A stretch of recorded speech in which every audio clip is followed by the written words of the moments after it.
Hello. Hello, girly pops. My name is Singular Dubs, and welcome back to Hello. And just because you know how this goes, the drinks of the day are an Olipop strawberry drink and my Owala emotional support.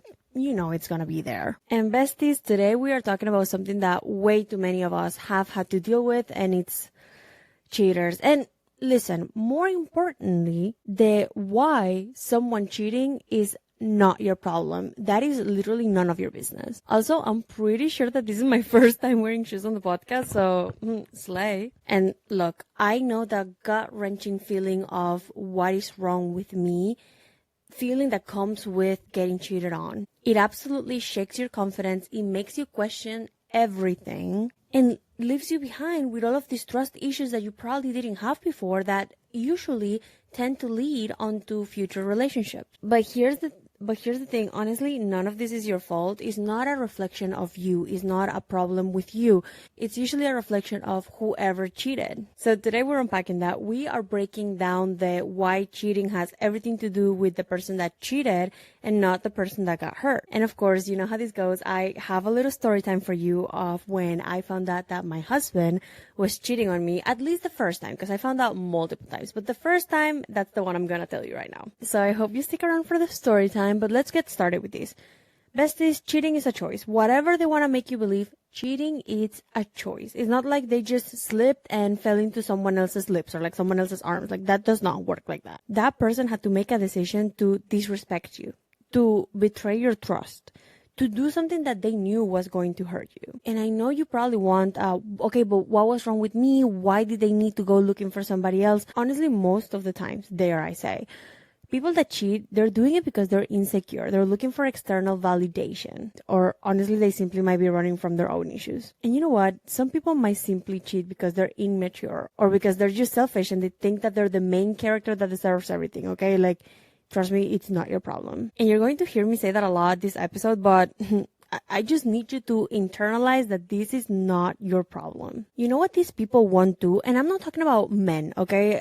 I do think that men tend to cheat the most, but women cheat too. I mean, I just heard from a girlfriend that her girlfriend, okay, because they're gay, the girlfriend cheated on her with a man, okay? Like, women do this shit too. So whether you're straight, by a fucking unicorn, I do not care. This can happen to anybody and it fucking sucks. So honestly, I'm so sorry. But you know what these people don't do? They don't cheat because you weren't enough. Let me say that again. You being prettier, skinnier, more fun, more outgoing, more whatever you think might have been the reason wouldn't have stopped them from doing what they did. Because their cheating has absolutely nothing to do with you. Again, okay? They are filling in the gaps that they think they're missing, not something that you weren't filling in. Oh, and trust me, when I tell you these story times, you are going to fucking understand where I'm coming from. And for example, if you feel like you're not a girl that, or a guy, whatever, that likes going out. You don't like going out to bars, you don't drink, which me, I don't do that. And your boyfriend went out to a bar and cheated with a girl, and you're like, fuck, if I had been there, he wouldn't have done that because, you know, he would have been having fun with me. No. If he didn't cheat on you because you were there that time at a bar, he could have cheated on you at his job. Like, honestly, it doesn't matter. I also think that there's like this whole culture of people simply being behind their partners and following their partners like everywhere they're going, like not giving them an inch of fucking breather. Because like, oh, if I'm there, they're not going to cheat. Girl, I was living with this man. I was married to this man. Okay, I knew his schedule up and down. He was cheating. He didn't care.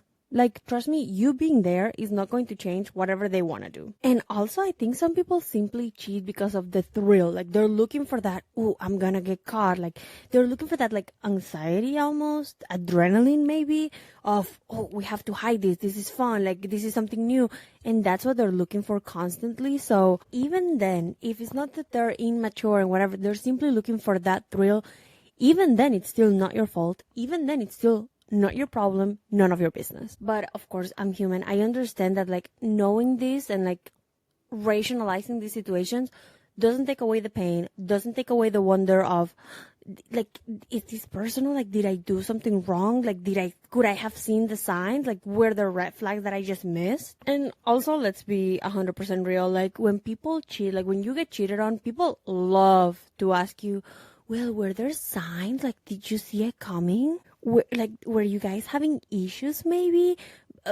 Beg your pardon. I mean, it feels like society has simply like farmed us to believe that if someone cheats, there must have been a reason on our end, because people don't do that. They do. They do that. And no, you could have been the best partner in the world. I mean, God knows I was supporting my ex-husband, okay? Like I was there for him.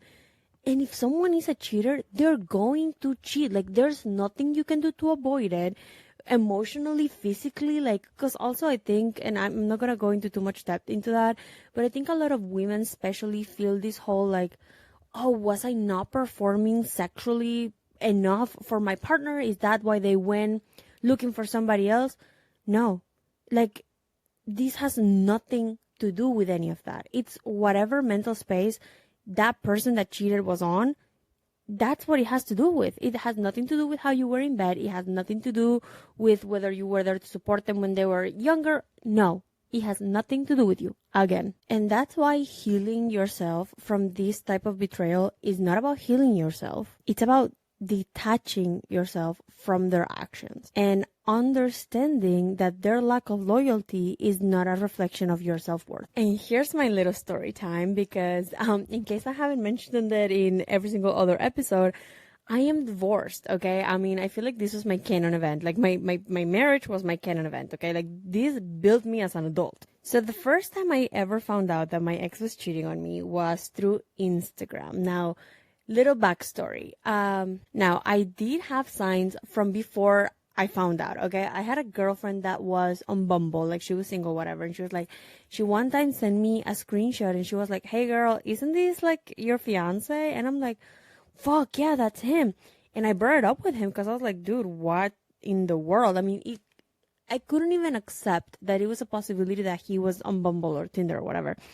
I was like, dude, who do you think this is? Like, this is so weird. And he's like, no, that's probably somebody stealing my pictures, blah, blah, blah, blah. Now I look back and I'm like, one, you weren't that hot where somebody would start a page with your photos, okay? And two, what the fuck? I mean, you were within the radius of my friend that's around here, just like different name.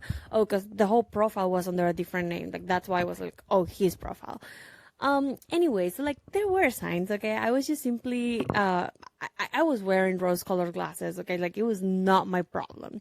Now, the first time I like fully found out that he was cheating, it was a girl that had been a follower of mine or like a fan, whatever, for a long time. I mean, I posted videos of my wedding on YouTube, like those vlogs, I think they're still up because I haven't taken them down.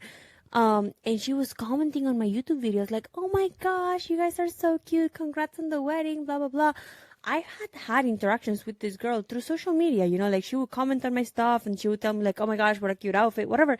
She was just like a follower. And I mean, I think I'm still small enough where if someone DMs me, I'm going to respond. And I just thought she was a follower and I thought nothing of it. And one day I get a DM and you know how they all start. Hey girl, I hope you're well. And I kid you not, like I had spoken with her in the past. So it wasn't new to me to see her name pop up on my screen. Now, the hey girl, I hope you're well. I was like, what? Like this is gonna go south. I mean, I immediately as I saw the beginning of that text, I knew where that was going.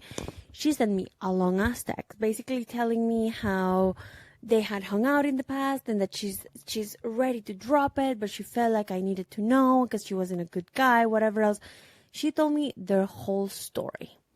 Now, there's probably just a lot to it. Like, I think they didn't have sex, but they had messed around when she was a minor and he was not a minor, okay? And allegedly, he didn't know that she was a minor. And the whole how they got together again, like hanging out again, was because she was threatening him with, hey, if you don't come hang out with me, I'm going to call the cops because you were messing around with me when I was a minor. Okay. And my ex was, well, I can't have the cops called on me, whatever else. I'm going to go hang out with this girl that's blackmailing me. Or that's the story that he sold me. Okay. Mind you, at this point when she texted me, I had been married for maybe 4 months. And I had moved in with my ex 2 weeks before she texted me. Like, we were living together for 2 weeks at the time this girl texted me. So you best believe, like, when I first got that text, I was like, oh my God, my whole world came crashing on me. Like, it just felt like, why did I get married? Like, why is he doing this? He told me this whole story about, no, she's blackmailing me. Like, we haven't done anything. Like, we've just been in the car at 2 a.m. because he used to work at a club. And he's like, I just go to her house after the club and, like, we just stay in my car and that's it. Also, her name is Haley, by the way. I do not have her last name, but her name is Haley and she lives in the Bay. So if you know a Haley in the Bay, ooh, stay away. I swear to God, like, I know Haley's now and I'm like, PTSD. Anyway, so, like, he just told me this story about how they didn't mess around anymore and he was just scared of her, whatever else. And I know at that point, I chose to believe him that they weren't having, like, an affair type of thing. Because it just would have been way too hurtful and way too uncertain. I mean, at this point, COVID was going on. To accept that this was going on too. I mean, I was like, what would my life have been if I had accepted this, right? I would have had to break up right away. It was just a lot of decisions that I wasn't ready to take. So I chose to believe him. And I was also just freshly married. So hearing any of these stories was just way, way, way too hard for me, honestly. But there was another cheating story that I found out towards the end of my marriage. And there were a lot in between. But there was one towards the end of my marriage that I think was the one where I said, I'm drawing the line here. I do not know if I can keep this going. And then my ex beat me up. So that's why things ended, not because of the cheating necessarily, but here's the story. It's our 3-year marriage anniversary. And I think things were already like a little rocky at that point. Like they were definitely rocky. Like I don't think they were, like they were very rocky. He had already gotten arrested once for domestic violence. And I post him on our story. I think I posted like a picture of our wedding. Yeah, of our wedding day on my stories. And I said, congrats on 3 years. Who would have thought we would make it so far? Something like that. I wasn't like, sweetie pie, happy anniversary, I adore you, because things were already rough, okay? Like I didn't feel like saying all of this stuff just to pretend on social media because that's not who I am. So I just said, congrats on 3 years. Who would have thought we would make it so far? And I get a story response. And at this point, I remember it so fucking clearly. I was at the gym and I was boxing. And I get a text, a DM, Instagram DM. I swear to God, at this point, I was like, should I just foreclose on my freaking Instagram? Like, close that off. I do not want it anymore. I get a DM, a response to my story. Congrats on 3 years. We've been together for 3 months. Here's the thing. This girl thought she ate, okay? And can we also just talk about a little something else? They don't make mistresses, amantes, the same way they made them before. I feel like before there was a little bit more shame and more guilt of like, oh, I'm the other woman. And like, we gotta keep this on the wraps. What the fuck is this? Like, I'm gonna, like, oh, congrats on 3 years. Excuse you. Anyways, also, if you're one of those girls that is proud of being the side piece, knock it off. Like, you are literally worth nothing. You're way worse than the cheater. Like, get out of here. These girls text me that. And I do have those texts. Let's pull them up. Okay, so I tell her she deleted the message, but I had seen it. I hadn't opened it yet, but I saw it. And I text her like, oh, why do you delete it? Like, why are you deleting the messages? And she responds, well, you already saw it. The point was for you to see it, not for you to keep it. And I'm like, okay. I mean, and what about you two? Like, are you guys like boyfriend, girlfriend? She sends question marks. And I was like, what part do you not understand? And she's like, no, I do understand, but it's not my problem to tell you. It's my friend. And I was like, huh?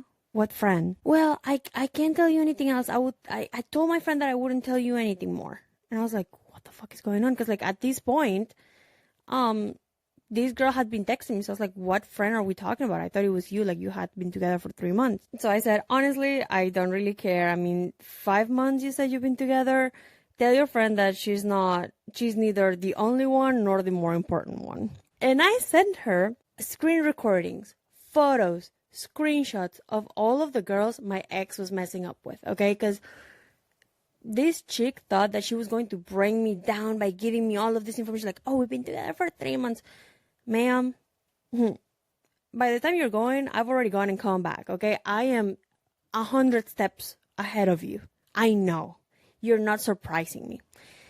And I think I did this, like, it was petty. Yeah, I mean, I probably shouldn't have entertained it, but to be honest, I think this girl wasn't coming from like a girl type of place of like, hey, I was dating this man and then I found out that he was married and I am so sorry. I'm like, I didn't know and I think you should know, right? Because like, you guys are married, like, he's messing up with other girls. This is so fucked up, which is what I would have done, okay? She's coming up as like, yeah, we're also together. And that is fucked up. So I said, her intention is to mess with my emotions. Two can play that game. I don't know if you'll see there, but I sent her all of the screenshots and all of the photos of all the other women that my ex was talking to. And I said, which one of these is you? And she sends me a video of them holding hands and says, check the time and the date. Anyways, so I say, girl, and your friend knowing that he's married, she still goes out with him? I mean, it's up to her. I don't really care. Then I get a text. Hey, I'm the girl that he's with. I also use this account. It's just like a fake account we used to text people. And I say, okay, so what's the point of texting me? And she says, I didn't know he was married. And I said, I don't get it, because I literally asked him last night and he said, Hans, she's just another hookup from a bar. You think I care about her? But if that video was last night, you already knew. Because this girl texted me on our anniversary, November 15. And she took the video of them holding hands November 16. So they hung out a day after she texted. And a day after he told me, oh, she's just a hookup from a bar. And she tells me, well, he convinced me to see him again. And I was like, sure, girl. I mean, it's up to you. So, like, what about you? Like, are you guys, like, boyfriend, girlfriend? We just hung out again after a long time. And I was like, okay, so why are you texting me? And she says, well, I just wanted you to know the kind of person you have next to you. And I'm like, I know the kind of person I have next to me. And she's like, well, that's good. Maybe I wasn't the only one or the most important one, but I was the one that he took to his parents' house when they weren't there. And I was like, and how do you find me?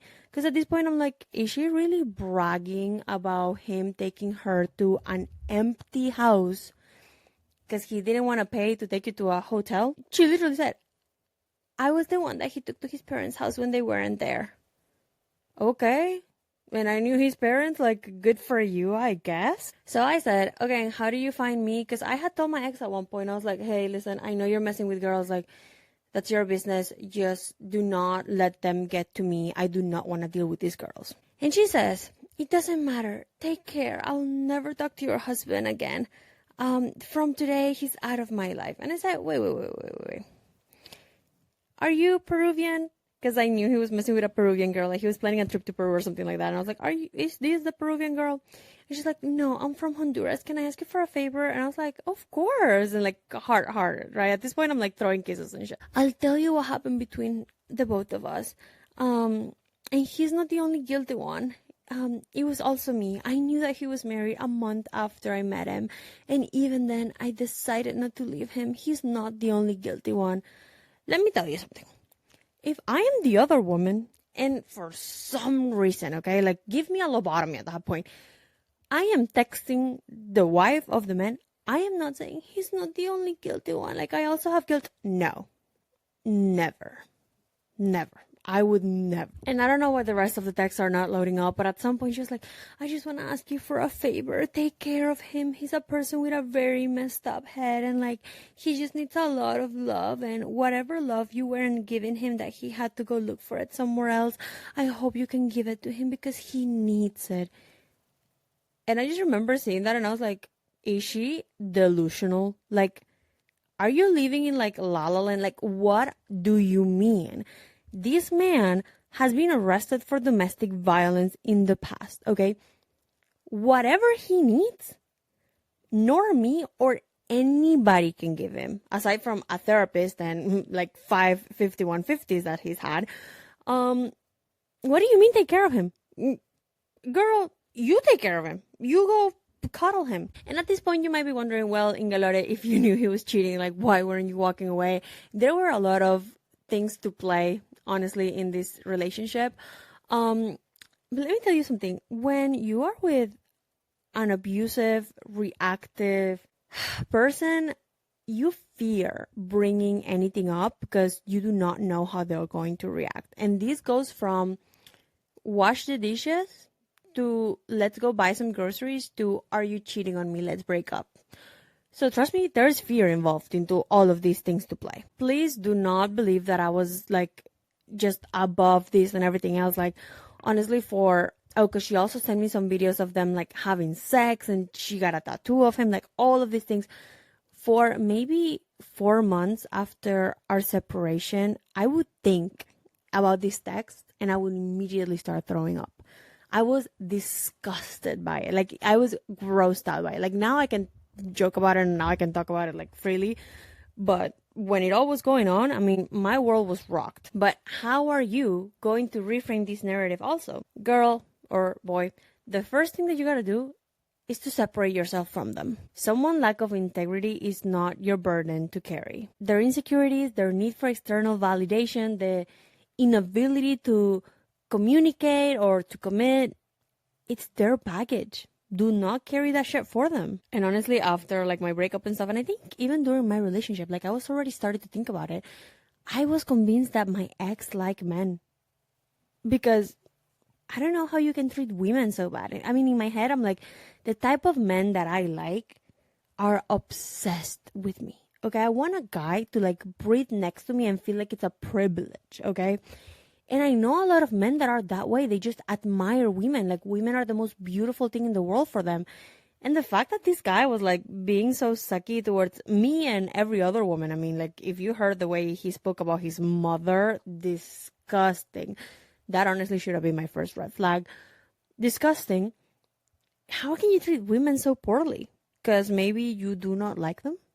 Because maybe you are chasing the wrong thing? Just saying. And I also understand that detaching yourself from this person or from this situation, it's like damn near impossible, okay? Like I was in my relationship for 40 years. And you could have been in your relationship for 3 months, a week, whatever it is, 15 years. It's going to hurt either way. I mean, and it's going to leave you with some type of trauma, okay? Like these are not just, it's a sucky situation. No. These are very shitty situations that getting over takes a lot of therapy, a lot of inner work, a lot of like, I don't freaking know, like saging your entire place. It takes a lot. But you know what I would hate? I would hate for you to go into your next relationship with all of these barriers and all of these fears and all of these just scaries that understandably you would get because of what you went through. And I think I'm now in another relationship.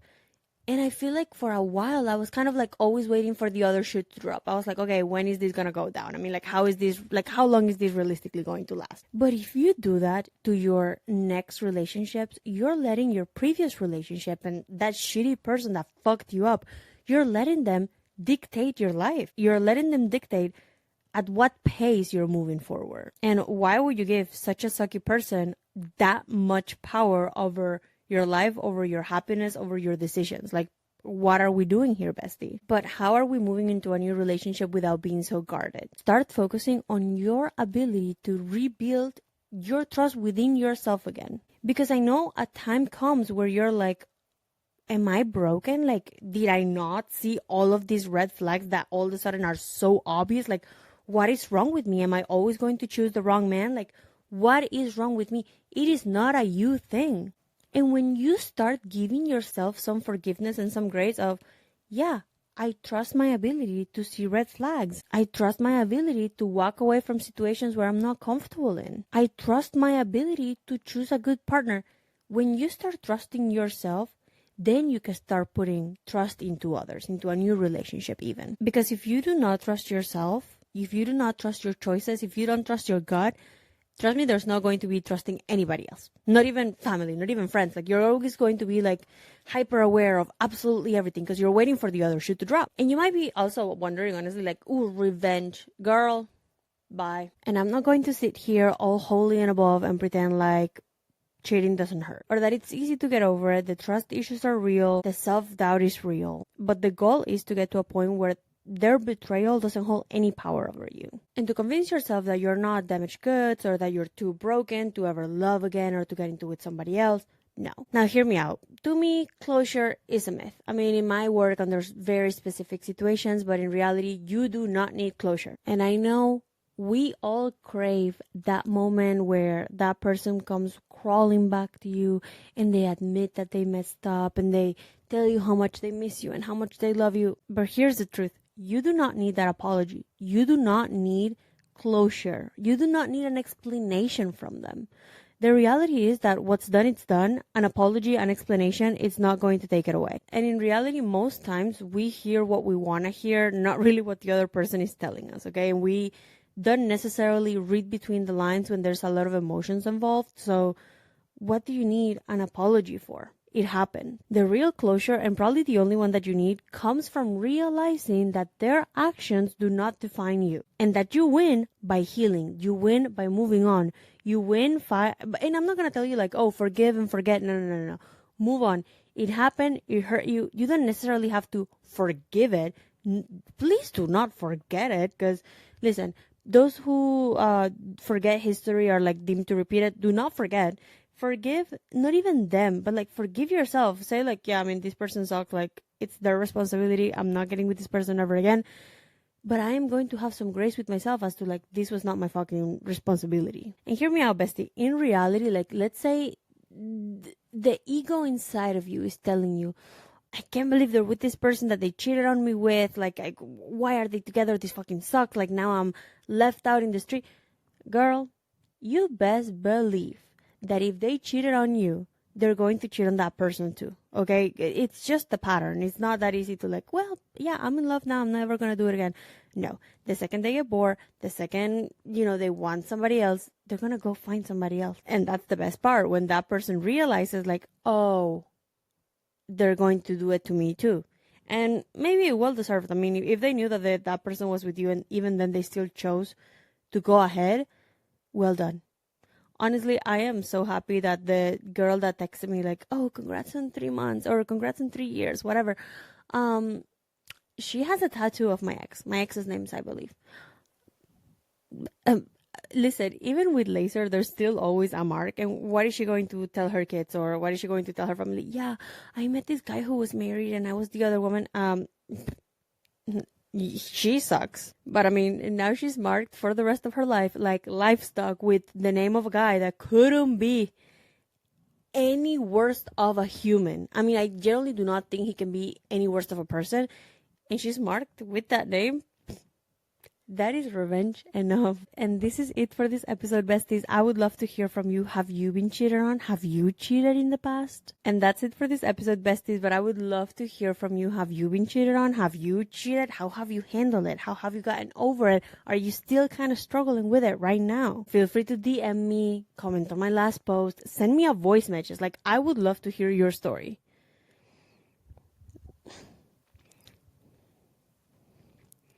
And if this episode helped you in any way, even if it was just simply entertaining, please don't forget to follow. And honestly, let's just be friends. Let's just link up. Like, all of my social medias are at Ingelore and all of the podcast social medias are at It's a Law Podcast. And in case I didn't say it enough during the episode, you are enough.